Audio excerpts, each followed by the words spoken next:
Hi everybody, welcome to Story Sauce. And I'm Sid. And I'm Susie. And today we are going to be reading another story from the Brothers Grimm called Rapunzel. Rapunzel. Okay, you guys ready? Okay. There once lived a married couple who had wished for children for a very long time. The woman hoped that God would soon bring her a child. There was a little window at the back of their house that overlooked a beautiful garden. From this window, they could see a wonderful garden full of the most beautiful flowers and herbs too. But the wall was surrounded by a very high wall, and no one dared to go into the garden because it belonged to an enchantress who had great power and who was feared all over the world. One day, the woman was looking out the window into the garden when she saw some beautiful herb, and it was called the Rapunzel herb. It looked so fresh and green that she wanted very much to eat it. Every day she looked at the Rapunzel plant and wanted more and more to eat it. As the days passed, knowing that she could not get that delicious herb, she began to get very weak, and she looked very pale and miserable. Her husband was very worried, and he said to her, "What's making you so ill, my dear?" "Ah," she replied, "if I can't get some of that Rapunzel herb to eat, I think I shall die." Her husband, who loved her very, very much, thought, "Rather than let my wife die, I will go and get her some of that herb, no matter how dangerous it may be." In the twilight of the evening, he climbed over the wall to the enchantress's garden. He quickly grabbed a handful of Rapunzel, and he took it over to his wife. She immediately made a delicious salad, and she ate it with very much delight. However, she liked it so much that the next day she longed for it 3 times as much as the day before.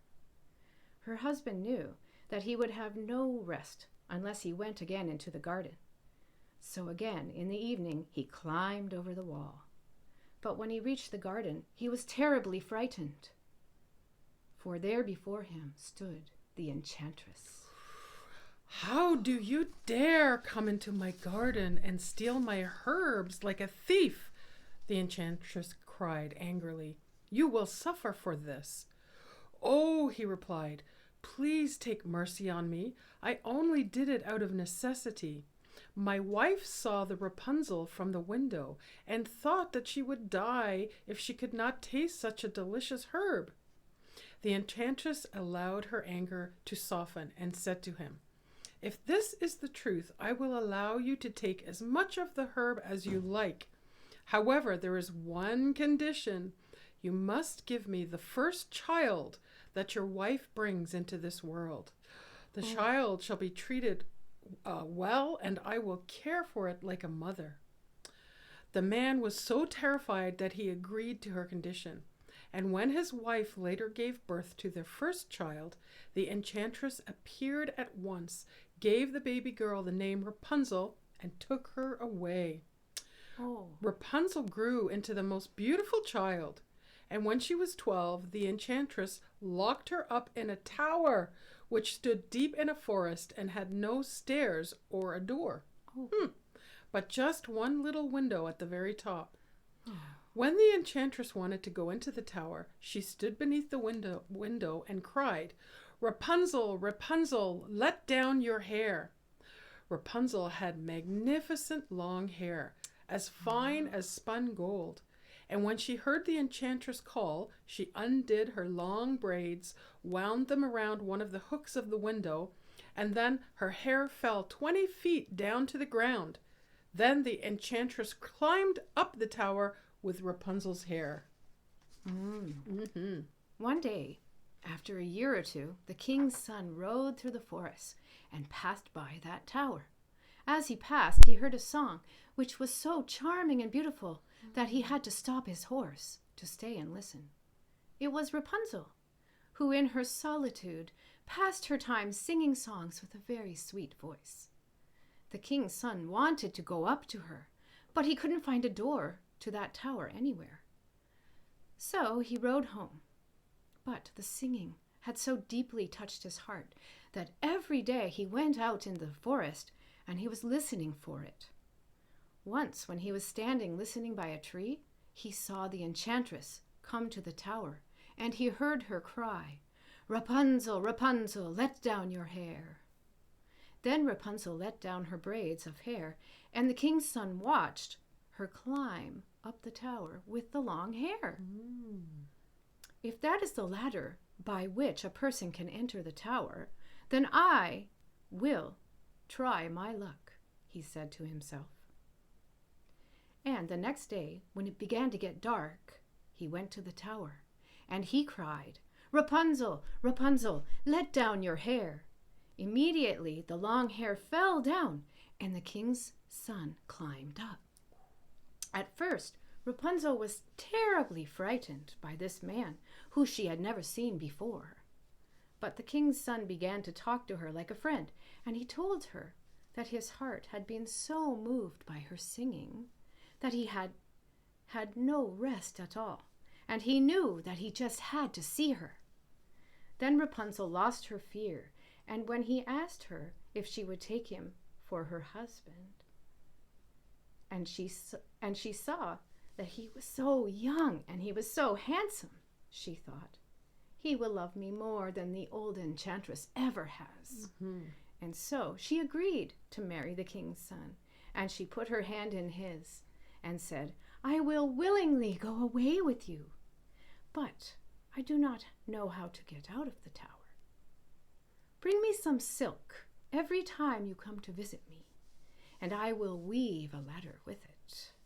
When it's ready, I will climb down the silk ladder, and you can take me away with you on your horse." Ooh, exciting. They agreed that until that time he would come to her every evening, since the old enchantress always came in the daytime. The enchantress knew nothing of this until one day Rapunzel said to her, "Tell me, dear enchantress, how is it that you are so much heavier for me to pull up than the king's son? When he calls to me, he's up in only a moment, but you take a long time to climb up into the tower." "Aha!" the enchantress cried. "You are a wicked child. What do I hear you say? I thought I had separated you from the rest of the world, and yet you have deceived me." In her anger, she grabbed Rapunzel's beautiful braids, wrapped them twice around her left hand, took a pair of scissors with her right hand, and snip, snip, the lovely braids were cut right off and lay in a heap on the ground. Oh no. Yikes. And then, with no mercy, she took poor Rapunzel into a desert where the young girl had to live in great grief and misery. Oh, terrible. That must be awful. On the same day, however, that she cast Rapunzel out, the enchantress in the evening tied the braids of hair which she had cut off to the hook of the window. When the king's son came, he cried, "Rapunzel, Rapunzel, let down your hair." The enchantress let down the hair, and the king's son climbed up into the tower. But he did not find his dearest Rapunzel, but the old enchantress, who stared at him with wicked and venomous eyes. "Aha!" she cried mockingly. "You have come to take your dear fair girl, but that beautiful singing bird no longer sings in this nest. The cat has got her, and will scratch out your eyes as well. Rapunzel is lost to you. You will never see her again." The king's son was beside himself with pain, but in his despair, he jumped out the window and he fell to the ground. He survived the fall. Oh, good. Yeah. But the thorns, which were piercing his eyes, made him no longer see. Oh, dear. He wandered blind through the forest. He ate nothing but roots and berries he could find, and he did nothing but grieve and cry for the loss of his dear wife. He roamed about in misery for some years, and at last he came to the desert, where Rapunzel, with the twins to which she had given birth, a boy and a girl, lived, but in wretchedness. he heard a voice, and it seemed to be so familiar to him that he walked towards it. And when he approached, Rapunzel recognized him. She wrapped her arms around him and she wept. 2 of her tears wetted his eyes, and they grew clear again. Wow. Once again, he was able to see. I know. He took Rapunzel and their children, and they were all received with great joy. They lived a long time afterwards, happy and contented. Well, that's nice. Isn't that great? Happy ending. Well, maybe it'd be safe if you just kept your hair short. It's a good idea. Buzz cut. Buzz cut. Okay, everybody, we hope you enjoyed our story Rapunzel from the Brothers Grimm, and we'll see you next time on Story Sauce. Bye.